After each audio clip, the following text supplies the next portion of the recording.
same time, the sight will reinforce the belief. Now, the belief precedes the sight. You're not actually going to see it till you believe it. So, because you're all here, it means you believed enough to be able to see it. So you've already set the stage for yourself witnessing miracles. But when you actually let it happen inside of you and you can see it, then it reinforces it. It becomes reality to you. Now, you could be like Peter, who was walking on water for a minute and then all of a sudden starts to sink because he lost faith. He forgot. He starts to question, is this possible? I'm walking. He didn't even think about it. When he's walking on water, he's not thinking about it. But then he's like, wait, is it possible for me to walk on water? He starts to question, he starts to doubt. So, but what I said was, if all we get is the gold that's in her, the gold that's in her and her mom, if that's all that we get out of this weekend, oh my God, it's a miraculous weekend. Like, that's all the gold that showed up. Now, I know there's a lot of gold in each one of you that showed up, but if that was all the gold that showed up, like this is gonna transform the world. This event, this weekend, will transform the world using her. And using her pain, using her fears, using her anger. It's going to positively impact this entire planet. Her life, her children's life, and all of humanity. Everyone watching, but there's a ripple effect. Everyone's going to win because she showed up. And she showed up with that pain. And it's at the surface. And it's ready to be dealt with. So, we'll probably, I'm going to get a breakthrough at the end of this segment. It'll probably be you because people are requesting it, but that's none of our business. Because I got one job, stay out of the way. We all got one job, stay out of the way. Most of you have no clue how to stay out of the way. Most of you have spent your whole life trying to figure out how to get in the way and make shit happen, fix shit like him. His whole life he was in the way.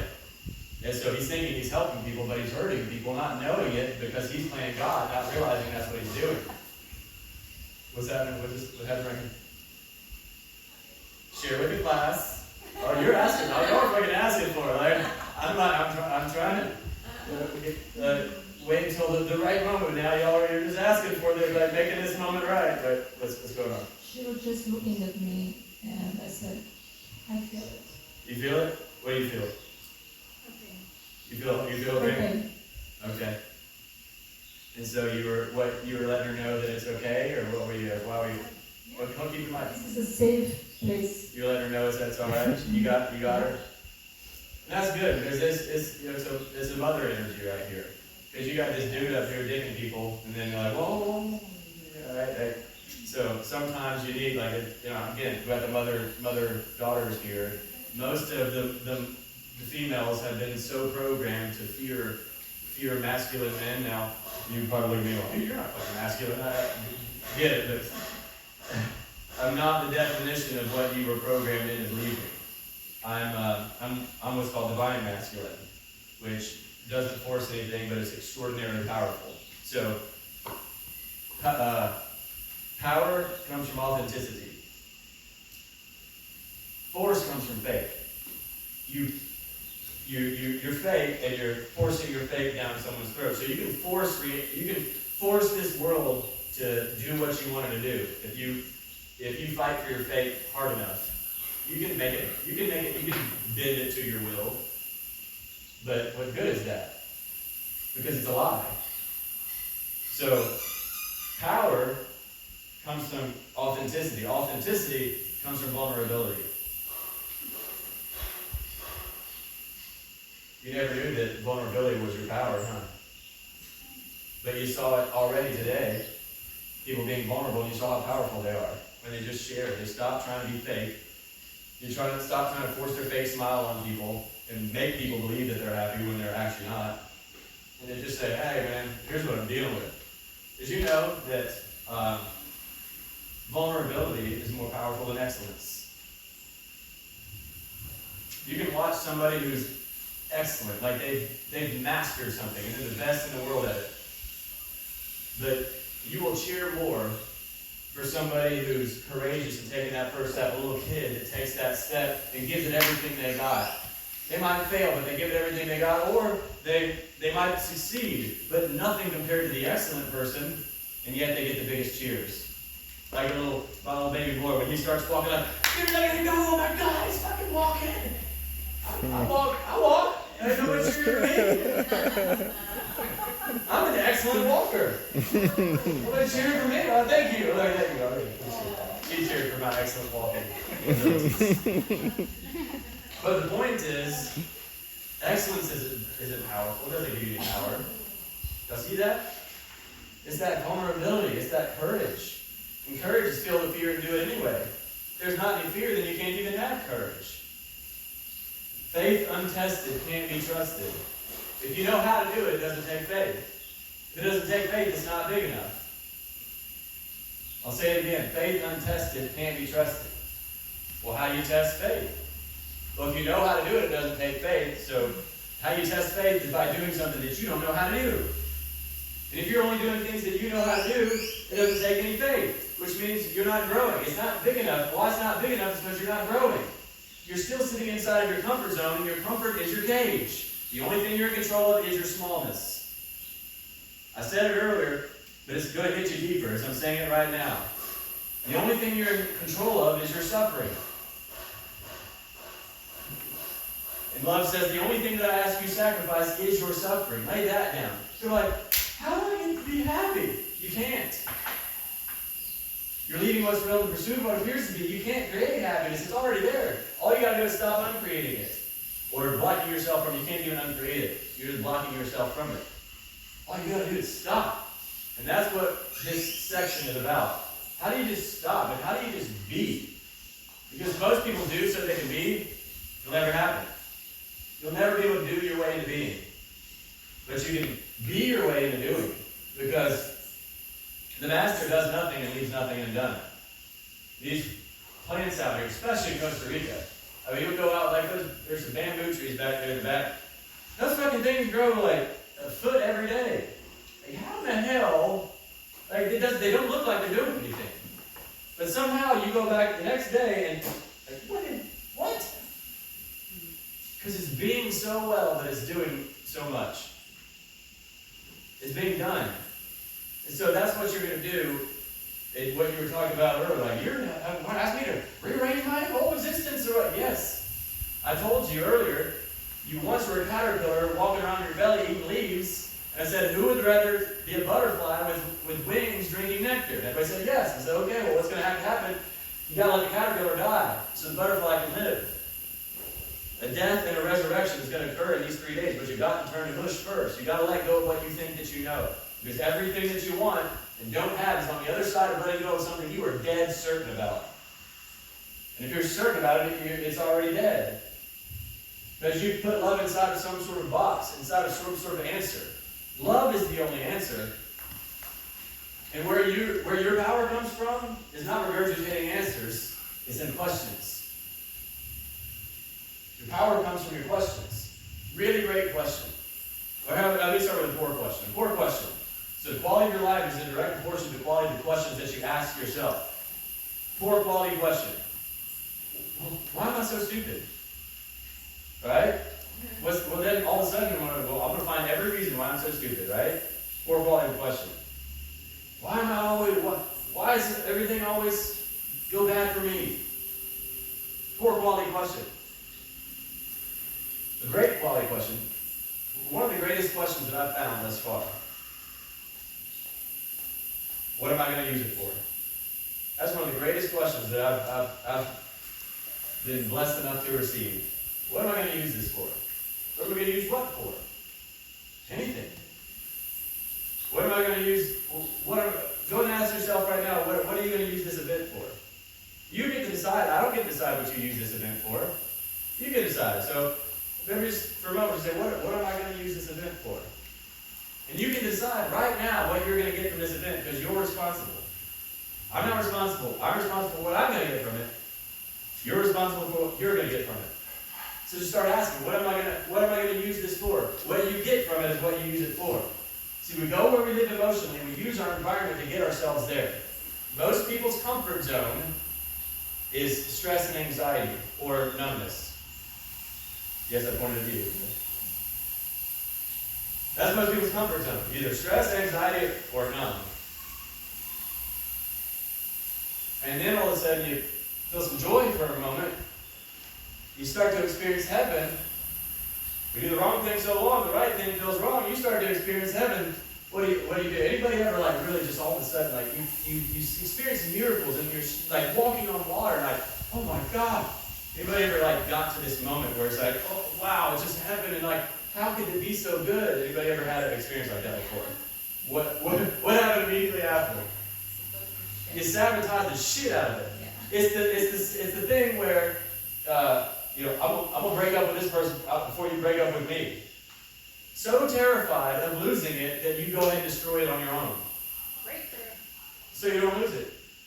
You sabotage it so it doesn't get ripped from your hands again. Because it hurt too bad the last time you had your heart wide open, you're receiving it. Like, where'd it go? Where'd it go? Never again am I going to allow that to happen, so I'm going to be in control of it. Remember, the only thing you're in control of is your smallness. The only thing you're in control of is your suffering. So you create the suffering, you create the smallness so you can stay in control. Because you're terrified of losing love. But guess what happens? The moment that you control it is the moment that you lost it. Because love doesn't take prisoners. God created us for love, by love, as love. Just pure love. And gave us the opportunity to choose something other than love. It's not real, but we have the opportunity. We can choose something other than love, even though it doesn't exist. Love says, go ahead. See, even God doesn't fuck with people's free will. Now, back to what I was talking about earlier, my ego, I'm very black. Oh yeah, again, that's going to be later on tonight, but I'll go ahead and talk a little bit right now. I'll see that the hero will do the same thing that his did. Trying to save people from their shit. You can't save people from their shit. You can help them remember that they created that shit, and help them celebrate the shit that they created. And then once they recognize that they created it, oh, this is my shit. I did this. Like the thing that they're suffering inside of, they created their own suffering. And if you can start to recognize, okay, this person created their own suffering, and then help them celebrate their creation. Because if they're not celebrating their creation, they're rejecting it. And if they're rejecting their creation, they're rejecting themselves, because it's one and the same. And so if they start rejecting it, they reject themselves, they run away, because now they're ashamed of themselves, and they hide again. So first step, hey, great job. You created this, great. Like people will come to me, they've got this big ass problem, like, I'm going to prison. Like, yeah! Right? That's literally what I do. My brother's dying. Yeah! That's literally what I literally am cheering at the thing that they're calling a problem, because it's not a problem. Every moment is a gift from God. Even the moments that you don't like. Especially the moments that you don't like. Why is the moment that you don't like especially the gift from God? Because the moment that you don't like is the one that you're resisting the most. And all suffering comes from resisting what is. Now there's only one thing that exists. What's the only thing that exists? Love. So the only thing that you could ever possibly resist is what? Love. But you're perceiving something other than love and then resisting your perception, not it, not the thing. Kurt said earlier, you don't listen. And then he paused. He says, let me prove it to you.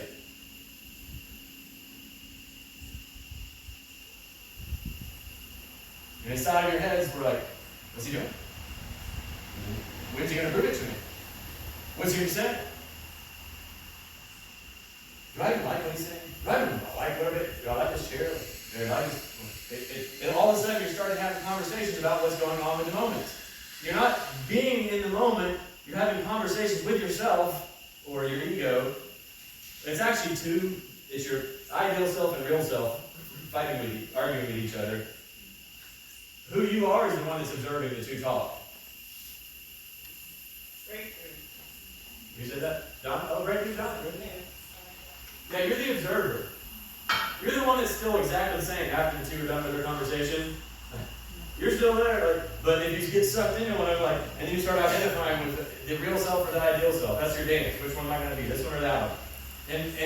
But you're trying to figure out which one you are by looking at the world and trying to figure out what it is, not realizing that every time you point at it, we don't see the world as it is, we see the world as we are. You're not realizing you're pointing at yourself. You spot it, you got it. So, there's something else. I feel like I do this thing where I'm going to make a point, and sometimes I realize there's a difference between wanting something and being ready to receive it. Sometimes I realize that I can feel, oh, they're not ready to receive it. So what I'll do is I'll take this little journey to create context, and then I'll come back and I'll make it so I'm like watering the seeds and creating fertile soil, because if you sow seeds into concrete, it's not going to produce a fruit. So sometimes I realize, well, there's not any concrete in here, by the way. You wouldn't be here if you were concrete minds. But some of you are like, got some strong clay on the surface, or some really hard, maybe some gravel or something. So sometimes I'll move the gravel out of the way. I'll, get rid of clay, and I'll start to till the ground a little bit. So a lot of times I'm actually tilling the ground before I sow the seed. I don't want the seed to be wasted, so I'll till the ground and sow the seed. But the point I was making right there, so I just did it right there. The point I was making was that sometimes I'm going to sow a seed to you all, and I'm like, oh shit, they're not ready, so I'll go and till the ground, and then I'll come back and make a point. But I had a seed that I lost while I was tilling the ground, but it'll come back whenever it's time. Maybe the ground needs to be tilled a little more, but the cool thing is, it doesn't matter, because now the ground is tilled, so, because I got plenty of seeds coming, right? Just put it, plenty of seeds on the way. You won't miss a one of them. So, let's go ahead and move over here to the slide now before I go too much further into tilling the ground, before we get into the conversation that we're going to be stepping into right now. So that was all tilling the ground. I went into a lot of the things that we're going to be talking about already, but this is initially what I was trying to get the slide to. Here it is. So what we're going to be doing is going on a journey. So this is a journey from the mind through the emotions to the heart, from slavery to freedom, but this is a roadmap. These are the 5 levels of consciousness, or the 5 states of conscious orientation, 5 ways that you can perceive reality.